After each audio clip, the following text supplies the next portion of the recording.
서유라가 사건 현장에 떨어뜨린 팔찌 때문에 경찰에 끌려가 조사를 받은 차화영.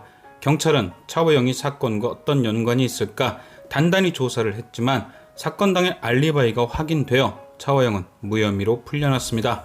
하지만 더 큰 문제는 조용히 처리되었어야 할 일이 시끄러워졌다는 거죠. 차화영은 서유라를 이용해 유수연을 처리하려 했고 이후 서유라까지 처리하려 했지만 모든 계획이 실패한 것은 물론 자신이 이 일에 관련되어 있다는 증거까지 발견된 상황.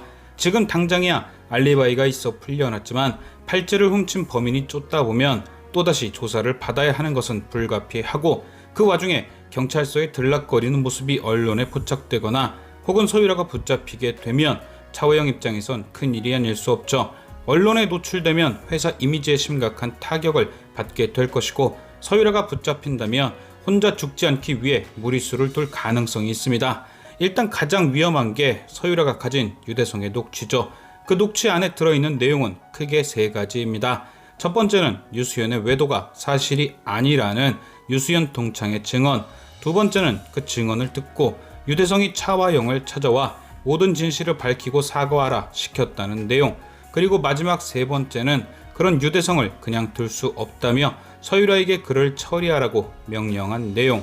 이 녹취가 왜 위험하냐 하면 이 세 가지 내용만으로 모든 걸 차화영에게 덮어 씌울 수 있기 때문이죠. 서유라는 만약 경찰에 잡힐 경우 이렇게 얘기할 겁니다. 차화영 회장은 나와 홍진호를 결혼시키기 위해 유수연의 동창을 매수해서 아무 죄 없는 유수연에게 약을 먹여 잠들게 한 뒤 외도를 한 것처럼 꾸몄고 그 이유를 빌미로 그녀를 내쫓았다. 하지만 딸의 억울함에 의문을 가진 유대성이 해당 외도 사실에 대한 조사를 시작했고 결국 모든 것이 차화영이 꾸민 짓임을 알게 되었다. 이후 유대성은 차화영 회장을 찾아와 따졌고 자신의 죄가 드러날까 걱정되었던 차화영은 나를 시켜 유대성 씨를 계단에서 밀도록 했고 다친 유대성 씨가 병원에 입원해 있을 때 그를 죽음으로 이끌었다. 이후 그의 딸 유수연은 SA그룹에 입사를 하면서까지 아버지 죽음의 비밀을 밝히려고 했고, 이가 걱정되었던 차화영 회장은 다시 한번 유수연을 없애기 위해 나를 이용했다. 그리고 그 대가로 나에게 팔찌를 선물했고 내가 그걸 그곳에 실수로 떨어뜨렸다. 그런데 차화영 회장은 모든 잘못을 나에게 덮어 씌우기 위해 팔찌를 도난당한 것처럼 도난신고를 한 것이다.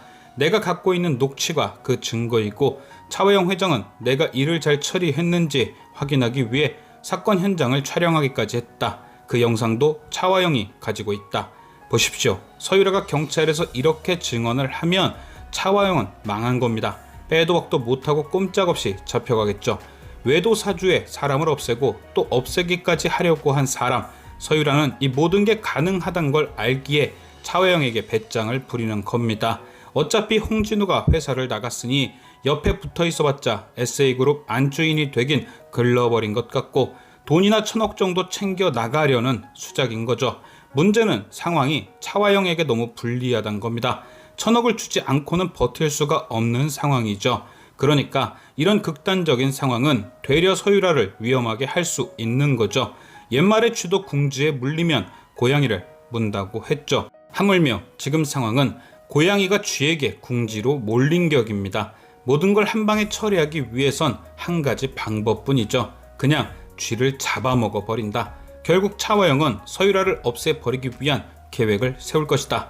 과연 이 두 악녀의 싸움은 어떻게 끝을 맺게 될지 지금까지 시청해주신 여러분께 감사드리며 저는 또 다른 리뷰로 돌아오겠습니다.